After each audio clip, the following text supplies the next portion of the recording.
Wapendwa, baada ya wafu nategemea ifanyike Jumapili. Lakini mpaka sasa tunatakiwa tuwe na uelewa. Kwa nini huyu ndugu yetu Hezekia anawaombea hata waliokufa, yani mababu zao? Maana yake ni wale waliotoka Misri.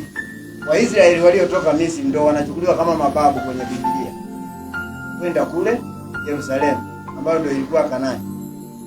Kwa nini walichukua jukumu la kuwaombea wale? Maana yake Hezekia anawaombea marehemu, anawaombea na babu zao, na alijiridhisha kwa Mungu kwamba wamesamehewa.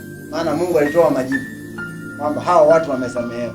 Kwa hata sisi Kanisa Jipya la Mitume tunaendelea kukumbushana kwamba tuna picha ya Agano la Kale ambayo ndio inatupa msingi kwamba ndugu zetu waliolala wana haki ya kuombewa. Ndugu zetu waliolala wana haki ya kutolewa sadaka.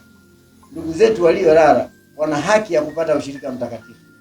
Wapendwa, tuna jukumu la kuelewa kwamba mtu akisha aga kwenye hii dunia hatengani na Mungu, ila sisi anatengana na sisi kwa uso wa nyama. Kwamba sisi hii ni house, lakini motherboard haiwezi kuharibika kirahisi.